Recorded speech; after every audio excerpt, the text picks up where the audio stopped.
Joy Reid has been saying some things on MSNBC the past couple of months that makes me wonder, is Joy going to keep her job?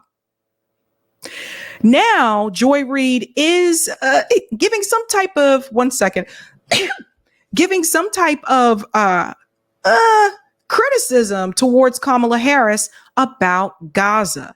I want to go ahead and bring in this clip here because I was like, oh, is Joy trying to keep this job or is Joy trying to go? Listen to this.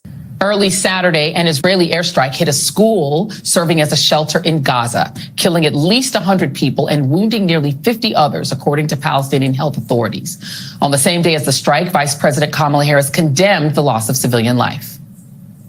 Yet again, there are far too many civilians who've been killed. I mean, Israel has a right to go after the terrorists that are Hamas. But as I have said many, many times, they also have, I believe, an important responsibility to avoid civilian casualties. So you see, it's the same talking point every time, right? So let's just push back on this. If Israel was telling you that Hamas is using the civilians as human shields, which we call that a BS excuse, right? If Israel tells you that they have the right to defend themselves, and Kamala tells you that they have the right to defend themselves, and the U.S. government is giving them the weapons to, so quote unquote, defend themselves, well, then the U.S. government is allowing Israel to kill the civilians. Everybody following it? Okay. Uncommitted and anti-war voters see a reset with Harris on Israel and Gaza. Her language is different, capable of moving the needle and gaining favor with some of the voters who rejected President Biden over his stance on the region. But language is not enough. This was a school serving as a shelter for refugees of war, attacked during morning prayers. Witnesses said children, women, and old people were inside, sleeping, and that the school was hit without an evacuation warning from the IDF. Did everybody hear what she just said? So she's telling Kamala Harris, but that's not enough. There was no evacuation warning. So again, this is another example of another attack that Israel has done, and they have been claiming that they send out warnings. This is another example of an attack that they did where they did not send out a warning. 1 second here, really quick. Just want to make sure.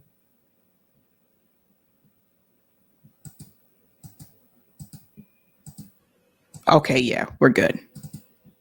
Let me bring that back in. There we go. Off the supply of weapons to Israel amid its war on Gaza, which has killed about 40,000 people since October. It's why the squad, all elected officials of color, are demanding a ceasefire, despite being targeted for removal from office by staunch supporters of the Netanyahu government and the ongoing bombardment of Gaza. The world is on edge right now, and rightly so. The U.S. is sending more troops to the Middle East to bolster defenses as Israel braces for an attack by Iran. So far, Vice President Harris has shown herself to be better positioned than President Biden to bring the party together on this issue. But we have to remember, Harris is still the vice president serving in the Biden administration. So there it is. And that's what I was surprised that she said. I was surprised she said that, even though it is very obvious that people are paying attention. But I have watched media pundits try to distance Kamala Harris away from this administration that she's a part of. It's really weird. It's like having your name and my name on an invite, right? Like we're having a party, you know, X and Sabrina party. Come to our party and I'm pretending like I'm not a part of the event. And that's what they're trying to do. They've been trying to distance her to make people think, well, she's not going to be like Biden. This is everything that's happening now. This is just Biden. Don't focus on that. But I'm glad that Joy said it out loud.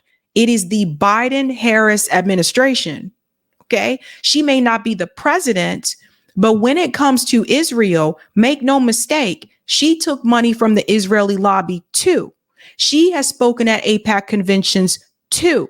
When Joe Biden tells you that he is a Zionist and he will always support the state of Israel, when he is looking around to pick someone to be a VP, a running mate, oftentimes they're going to find someone that aligns with them on certain issues politically. And one that they shared in common was Israel. So I was surprised that she said this. And that's why I said, Joy, you trying to keep this job? Shout out to Case Study QB, by the way, for this clip. Administration. So her policy, should it differ from Biden's, isn't anything that she can implement now. Though it's absolutely fair for people to ask, why are we giving bombs to Israel? And would she keep that policy in place as president? These questions will surely be visible during the Democratic National Convention next week. And how the party answers could impact the election, not to mention the lives of so many Palestinians who have suffered for much too long. For God's sake, this needs to end. And that is tonight's readout. Joy said, for God's sake, this needs to end. So that was Joy Reid sending a message to Kamala Harris's campaign. You need to figure this out or it's not going to go well for you. And speaking of not going well, I want to show you an example of what just happened recently. I said, I guess Kamala thought she could escape the protests after her I'm speaking moment. No, honey.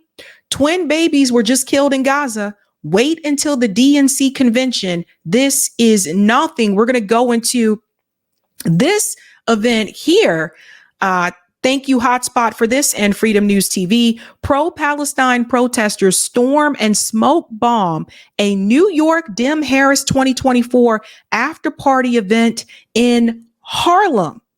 So remember, this is after the I'm speaking moment. This is after the protest in Arizona. This is now Harlem. And the DNC convention starts on Monday. And I know a number of people that are going to protest. It was reported, I read this earlier, over 100,000 people are expected to be there to protest. Chicago has the largest number of Palestinian Americans in the United States. And they've already said on Twitter, Kamala Harris is not ready for what we're about to bring. So keep in mind, I expect it to be very heated. My comrade Nick Cruz from RBN is going to be giving a speech outside the DNC convention with Shama Sawant and Jill Stein. So he'll be speaking on behalf of Workers Strike Back. And I won't be there because I have a mutual aid event this week. So I couldn't go. I have the back to school event. So I'll be giving out school supplies this weekend, but I'm just going to keep it real and keep it 100. And I'm just going to tell you this. I imagine this could bring 1968 level DNC protests. It could bring that. But this is what happened recently. And I told you guys, we're getting closer to the students going back to school. They are not sleeping on this. They mad at you, Kamala. How dare you?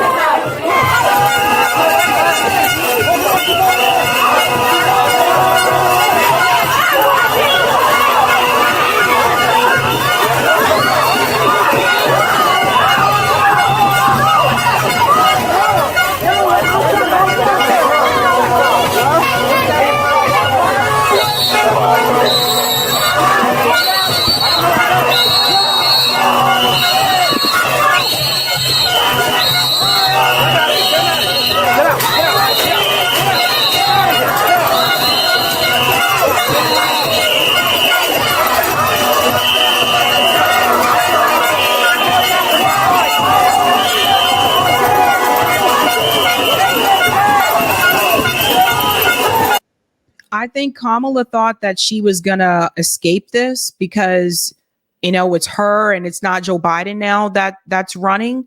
But nah, bruh, I told you once she started to open up her mouth about Israel, that this was going to get, these protests were going to ramp back up again. So again, this was a Kamala Harris campaign event in Harlem.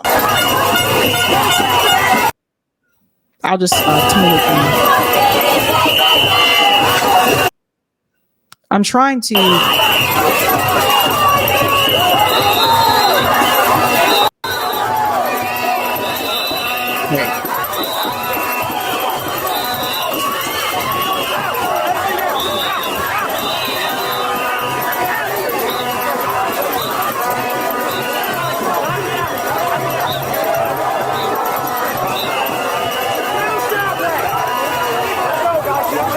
You guys notice the police are outnumbered, right?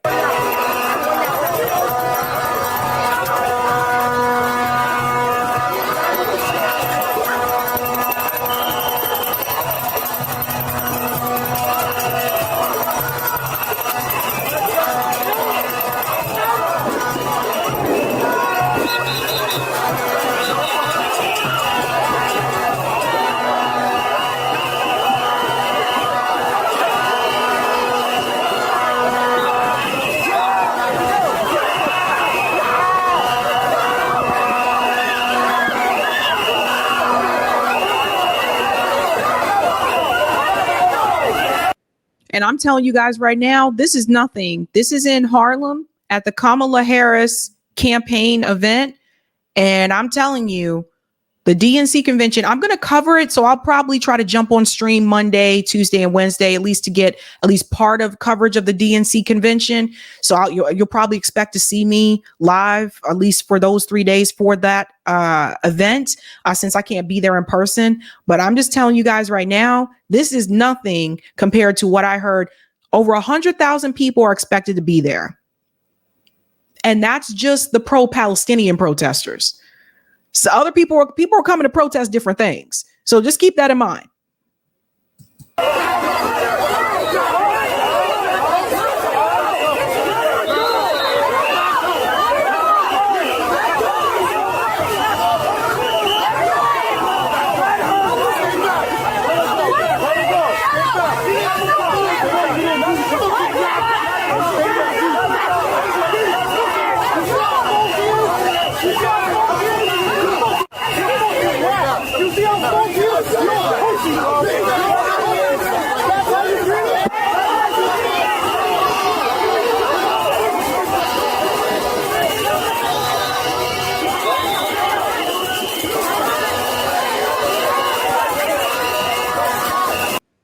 This says West 120.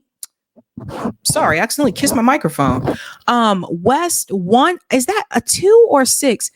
I think it says West 146th Street or 126th Street, I think.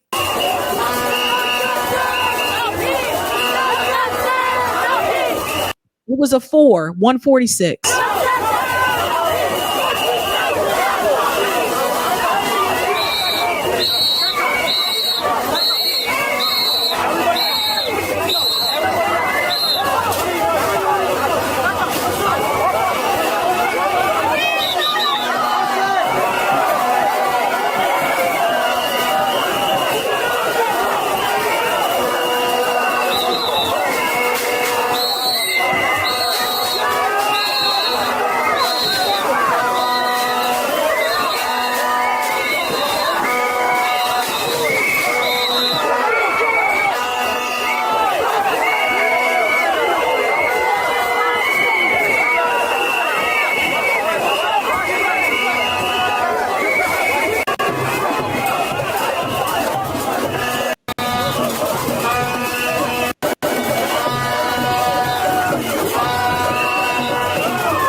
You guys get the gist of it, right? Yeah, that goes on for quite some time. And I just want to go ahead and say this because I think this is something people need to seriously hear. Here's the reality, folks. If the Biden administration does not get a permanent ceasefire before the election, I think Kamala Harris could lose in November. If the Biden administration does not get a ceasefire before the election, I think Kamala Harris can lose in November. And I say that because, again, when you look at the swing states, and I know the polls are showing like she's ahead in some of these swing states now. I see that, but it's not November yet. There also haven't been any debates between Trump and Kamala yet. So just keep that in mind. And also, depending on who, this might make a difference too, depending on who Jill Stein announces as her VP, that could make a difference, especially if she announces someone from the Arab community. We don't know. We'll have to wait and see about that.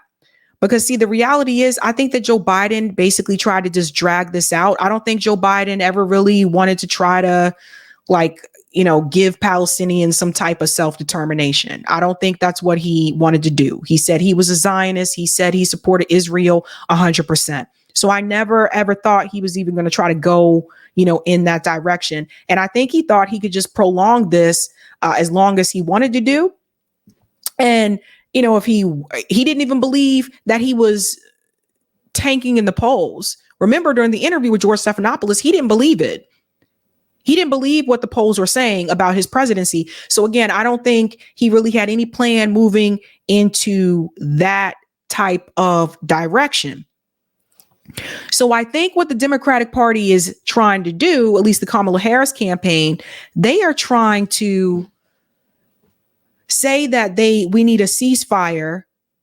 They're talking about a temporary ceasefire. They're going to keep saying that to get people to come out and vote for Kamala Harris.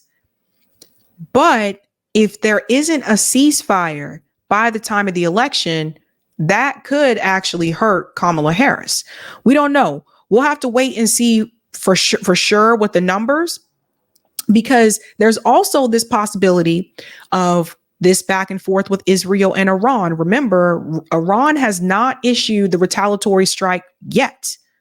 We don't know if they're still going to or not, but it could happen. And if this war continues to escalate and you end up with a Middle East regional war where there's conflict back and forth between Iran and Israel, then you could possibly have the Democrat leadership asking Joe Biden to step down. They could do this by the 25th Amendment, by the way. And then Kamala Harris would slide into that position. And then she would be the current sitting president. And then she could still lose in November if she doesn't turn that around. Either way, I think it has been very clear that Kamala Harris is not good on foreign policy. We've seen this in a number of interviews.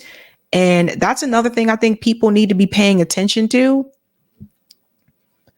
Do you really want Kamala Harris running this country when we have two international conflicts that the U.S. government? We have the war in Ukraine and we have the, Israel conflict.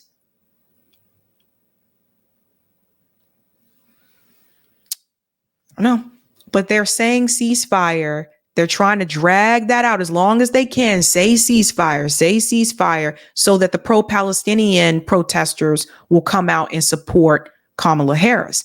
But I think that's only going to last so long. The closer we get to November, if this is still continuing, I don't know, man.